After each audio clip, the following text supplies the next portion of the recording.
Could you afford to lose $700,000? I'm going to talk about that and then get into the latest home prices and insights for the Peel and Durham region for week ending January the 11th, 2023. So I'm at a listing presentation in Brampton. We're analyzing and reviewing the real estate activity in the neighborhood of the home that I'm at the listing presentation for. One of the properties that we're looking at is currently for sale. It's currently listed at $1.8 million. It was previously on the market at $1.9 million. And like many, it had many listings. They're canceled, relist. They're trying to get their home sold. So it's currently at $1.8 million, and it's been on the market almost for 2 months now. So we know $1.8 million probably is not going to be the selling price. The thing is about this particular home, it was purchased less than a year ago in the peak for $2.4 million. Now remember, it's listed now at 1.8, and it's not one of those scenarios listed at 1.8, we want 2.4. 1.8 is already high. They did try 1.9 and have come down to 1.8. So they're lucky to get what it's listed for. Chances are they're not going to get what it's listed for, but they bought it for 2.4 less than a year ago.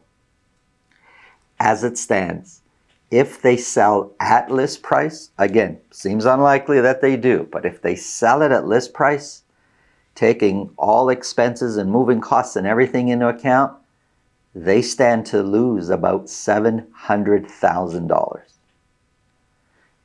These are real life scenarios out there. And, you know, when I see that, I think, man, real estate is a very serious business, and it needs to be taken very seriously. And it really, when you get into real estate, you really should have the thought of a long-term plan. Real estate should always be considered, in my opinion, if we're talking about, you know, personal real estate, it should be considered with a long-term plan. And you got to think of, you know, what if this happened and that happened? And I'm not talking about good things happening. Everybody knows what to do when interest rates go down. Everybody knows what to do when home prices go up. You don't have to plan for that. What you need to plan for is when things don't go in a good way. What happens if interest rates go up? Can you still afford to live where you live and pay your mortgage? What happens if one of the spouses loses their job? What happens if you have a child? Like, this is all part of long-term planning. There's no perfect scenario and perfect world. But just that, because the world isn't perfectly happy and good things are not always happening, you have to make plans. So this family stands to lose at least $700,000. I don't know of too many families that could recover from that. Plan ahead. Take real estate serious. If you think this video can help somebody you know, please pass it along. Let's get into the numbers.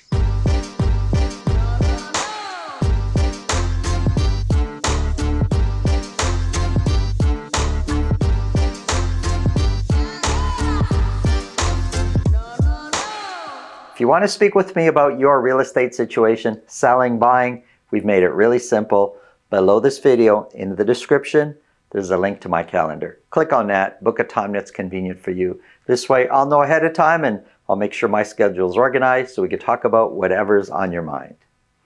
Prices are down. Average sold prices for Mississauga, Brampton, and Durham region, they're down. Let me show you. Here we have a quick summary. Mississauga, Brampton is green, Durham is the red line from 1 week to the next. So from the first week of January to the second, average prices have come down. Here's a close look at Mississauga, just for detached properties, broken down by week for a whole year.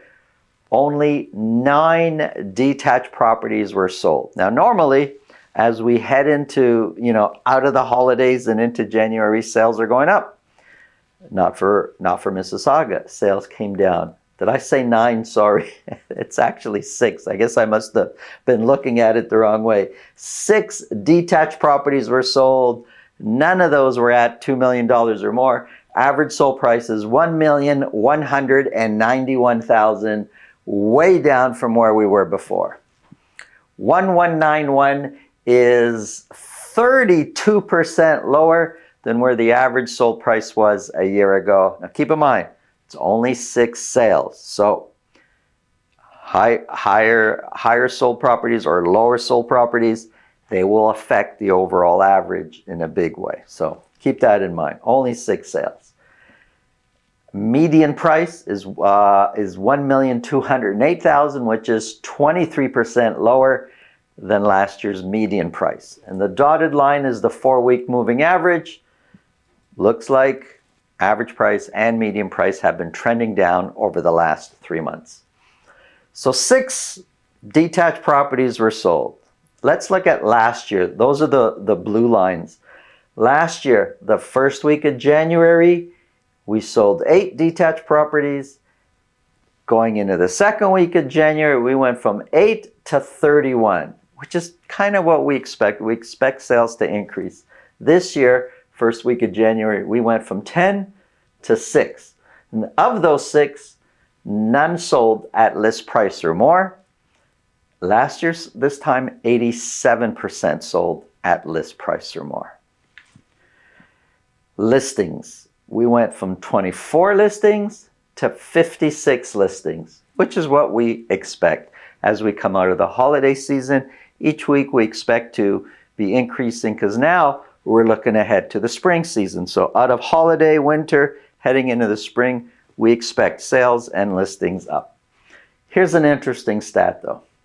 Last year at this time, we had 84 active listings. What I mean by active listings are properties available for sale right at the end of the period. So midnight, January 11th, after we look at all the properties that have sold, we look at all the properties that have, say, been terminated, no longer available on the market, how many are actually for sale? Well, this time last year, we had 84. This year, we have 2.6 times that amount. We have 220 active listings. Sales are way lower this year than they were last year, but we have way more properties available for sale this year versus last year. Months of inventory shot way up because there's only 6 sales. The formula looks at, okay, if we sold 6 this week, let's project that over the span of a month, that's all we're selling every week. And this is how many properties are available for sale. Months of inventory sitting way up at 8.5 months of inventory. Here's Brampton. 25 detached properties were sold. One of those was at $2 million or more. Average sold price came down. It's now sitting at $1,147,000. 1147 is 29% lower than where the average sold price was a year ago. In all the GTA markets last year at this time, average sold price was going that way. This year, it's kind of going the other way. So that gap between this year and last year's price is going to get bigger and bigger.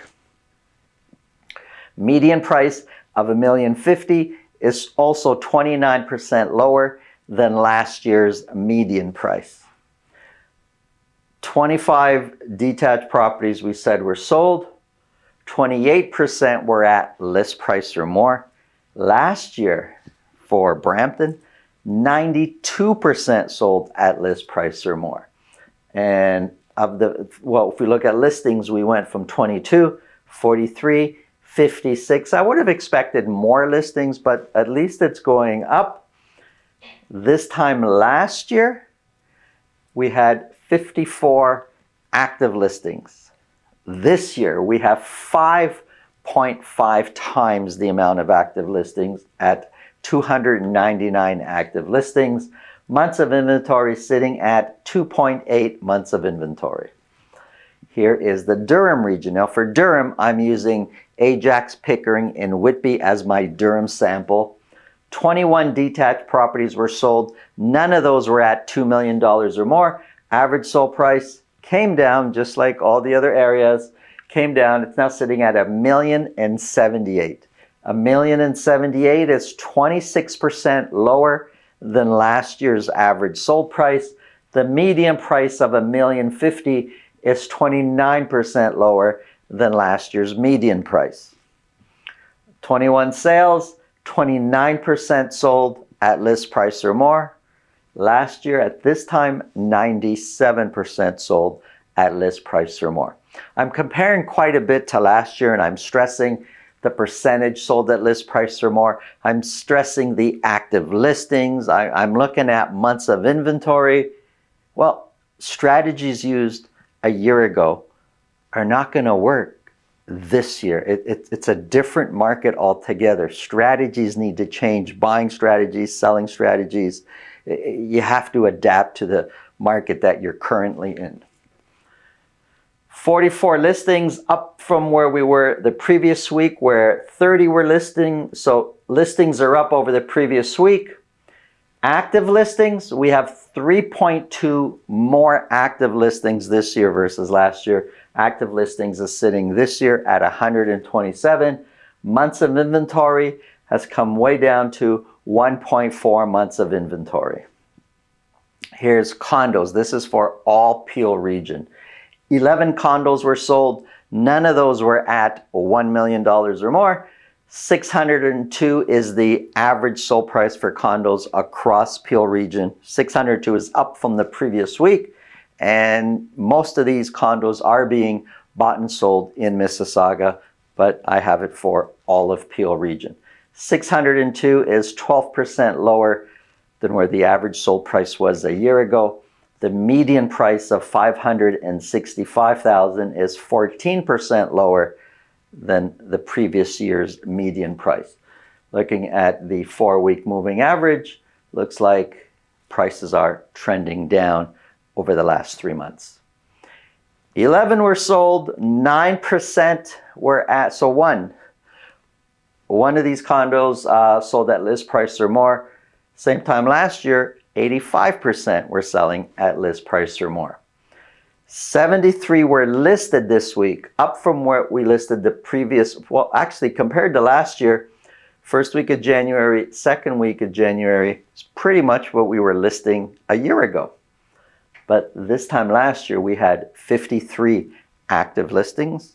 This year, we have 6.5 the amount of active listings at 344 active listings.